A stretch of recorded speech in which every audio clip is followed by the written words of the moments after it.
السلام عليكم ورحمة الله وبركاته. مرحبا بكم على مدونة دروس ويب. هذا الدرس الثاني في لغة الجافا سكريبت بعد قيام من التعريف للجافا سكريبت وشرح مجموعة من الأمور الخاصة بها. نعم، في هذا الدرس إن شاء الله سوف نتعرف على خاصيتين أساسيتين في الجافا سكريبت.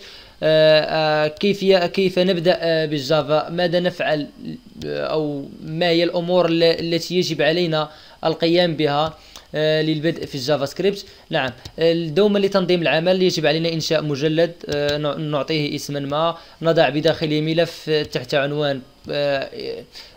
بعنوان ما وامتداد HTML. نعم، نكتب بداخلها الرسوم الخاصة بال HTML بالشكل عادي، الهايد والتيتل وكذلك البودي، ونغلق البودي ونغلق ال HTML. نعم، نتعرف على الجافا سكريبت. تبدأ دوما بالوسم سكريبت.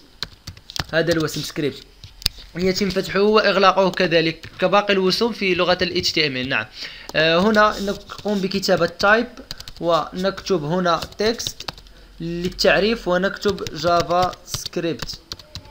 نعم، بداخله هنا نعمل سيف. لن يحدث أي شيء بصفحة الويب الخاصة بنا. نعم، لن يحدث أي شيء بصفحة الويب الخاصة بنا، لا شيء، فهي فارغة.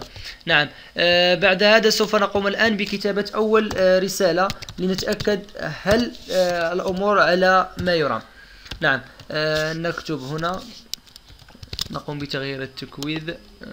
نعم، أنا جافا سكريبت مرحبا.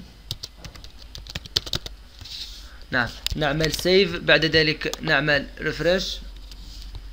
نعم، كما تلاحظون هذه رسالة، فالاليرت تعطينا رسالة هنا كتب بها أنا جافا سكريبت مرحبا. الرسالة التي قمنا بكتابتها بداخل بين القوسين، هذا بما يخص إذ كنا نرغب بإظهارها كرسالة، إذ كنا نرغب بطباعتها مثل إيكو في ال HTML في ال PHP أو برانت على الجافا أو ما يشابه، نقوم بكتابة document.write هكذا. نعم، نقوم بفتح نقطة فاصلة فسوف تكتب على الصفحة hello JavaScript. نعمل سيف. بعد ذلك نعمل ريفرش.